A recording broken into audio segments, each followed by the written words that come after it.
best players in the world. We have the best fans in the world. But right now, we have the worst leadership in the world. I have great respect for Fee, and I think she made a lot of very valid. It started with one voice and a microphone. Napheesa Collier didn't float a vague tweet. She laid out, point blank, why she believes league leadership keeps missing the moment. Within hours, the union echoed her, saying when Fee speaks, players listen, and that leadership should, too. The internet didn't just react, it erupted. This wasn't a small disagreement. It was a collision between a locker room that wants change and an office that insists it's already delivering. But that was only the spark. Cathy Engelbert needs to resign. This is the dumbest league run by absolute morons. I've been saying it forever. You don't act like that. You don't act like that. And she should have... Here's the line that sent timelines into orbit. In Collier's account, Commissioner Cathy Engelbert told her that Caitlin Clark should be grateful for the platform, and that players ought to be on their knees for the media deal. Whether you see that as tough love or tone deaf, the phrasing landed like a grenade because it reduces a generation of stars to beneficiaries of someone else's leverage. Fans read it as dismissive. Players read it as a tell.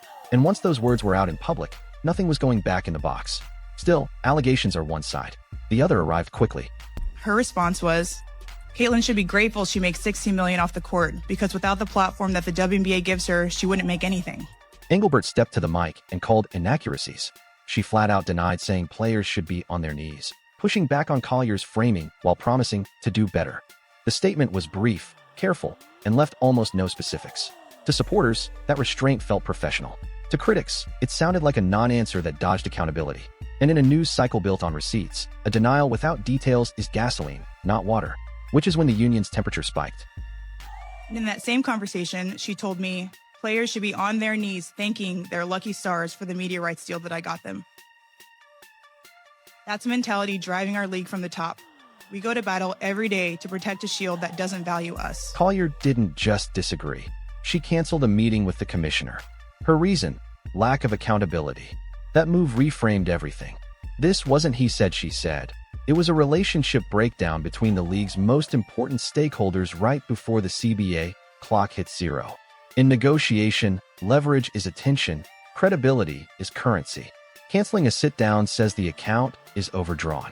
And then the heavyweight voices chimed in. They made more money in college than most of your teams combined. They should be grateful. No, you should be grateful. When Aya Wilson says she's riding with Fee, that isn't just friendship, it's signal. MVPs, champions, and rising faces lining up behind Collier turned a dispute into a movement. Now the question wasn't did she say it, so much as why do players believe she could have. Perception is reality in a league built on momentum, and the perception was of a gap between the people on the floor and the people at the podium. Then the spotlight spun to the name at the center of it all. WNBA also issued a statement. They said Napheesa Collier is an outstanding leader and officer of this union. When Fee speaks, people listen. We are confident that her words today speak to the feelings and experiences of many, if not most, of our members. The leaders of the league and its teams would benefit from listening to her powerful statement. Caitlin Clark's second season was a grind. Groin and quad issues, then an ankle that rolled badly. In her exit interview media, she finally spelled out what she'd been dealing with and, just as importantly, how she sees leadership right now. Careful, measured, and focused on the bigger picture rather than feeding the outrage machine. She didn't throw a match on the fire. She reminded everyone the house is worth saving. For a fan base hungry for drama, restraint can be louder than noise. Still, the numbers debate wasn't going to sit quietly.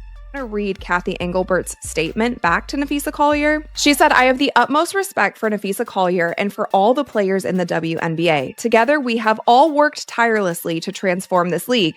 My focus remains on ensuring a bright future for the players and the WNBA, including collaborating on how we continue to elevate the game. I am disheartened by how Napheesa characterized our conversations and league leadership, but even when our perspectives differ, my commitment to the players and to this work will not waver. There's no answers in this. I get it. I think this is just an immediate knee-jerk reaction, just trying to say, like, I'm disappointed with how she painted me, but there's no solutions here. Here's where timelines love to cherry pick. Some windows without Clark slid. Others surged because great basketball still sells. The truth is more nuanced and better for the league. Analysts like Christine Brennan have argued on air and in interviews that Clark is a catalytic engine. She lifts viewership, sponsorships, and casual attention. That doesn't erase the rest of the talent. It raises the tide and forces the league to meet the moment with smart scheduling, storytelling, and distribution. Bluntly, the audience is here. The question is whether leadership maximizes it. Which brings us back to the only metric that really matters: trust. They should be grateful for the money that they're getting. They should be on their knees thanking the... What? What? And that's the response that you give? What kind of defense is that? Was she lying? Kathy Engelbert? Did you say that about Caitlin Clark, or did you? Fans can forgive missed calls. They won't forgive missed eras. If players believe they're being minimized, if leadership insists it's misunderstood, and if both keep communicating through press clips, the CBA table becomes a courtroom. Canceling meetings, denying quotes, issuing statements. Those are tactics. What wins is a plan. Put action on officiating. Clarify revenue share math. Lock in scheduling that respects players' health and fans' time zones. Share real targets and timelines. In other words, move.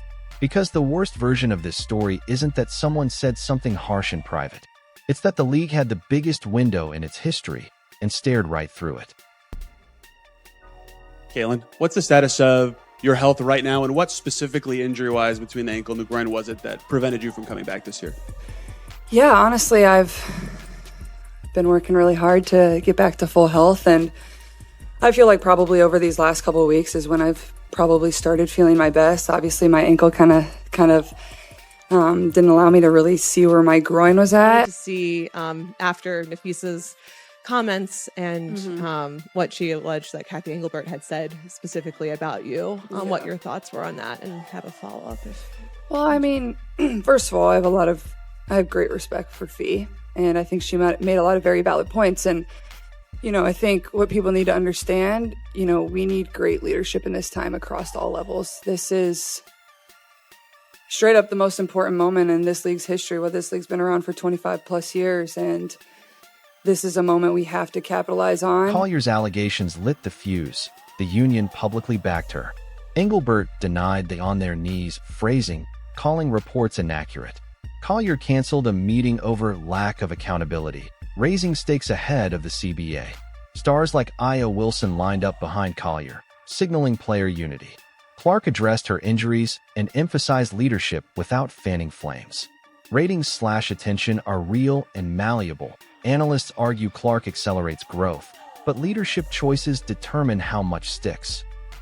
So that's honestly what I would say. I think there's, Fee said it all with what she said, and I think the points she made were very valid. Your popularity as a player obviously skyrocketed when you were in college, and you had a lot of NIL opportunities and stuff. So I guess when you heard that, what was your reaction? Because it came off a little dismissive to your own brand and your own individual brand power, I guess.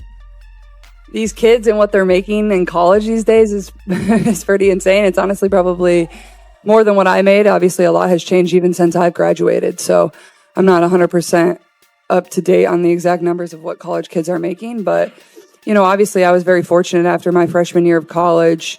That's when I began working with, different brands, and began working with Nike, and everybody knows my first NIL deal was with Hy-Vee, the greatest grocery chain of all time, based in Des Moines, Iowa, baby. So best chocolate long johns around. But, I think that's the way in which, people, young women are coming into this league now with that type of, I don't even want to say it's money, but they're beginning to build their brands in college, and then they're bringing that to the WNBA. So I think that's just a way in which the league has changed and will continue to in the league. Well, it's certainly what could be with the TV ratings has not happened. Last year, the highest rated playoff game, 2.5 million, going up to a peak of 3.4 million for Caitlin Clark's second and last playoff game a full year ago. This year, they're in the 1 millions, 1.5. They're not going to reach 2.5 million. Caitlin Clark, had she been playing last night in Game 5 of that series, which Las Vegas did beat Indiana, that could have been 4 or 5 million, even going up against the baseball playoffs. Caitlin Clark is it. She is by far the economic rocket ship of If a that league league. can ride the most electric attention wave it's ever had and still end up in a trust crisis, maybe the issue isn't who draws the eyeballs, it's who earns them. The next headline won't be a quote. It'll be whether the meeting after this one actually happens, who's in the room, and what gets written down where everyone can see it.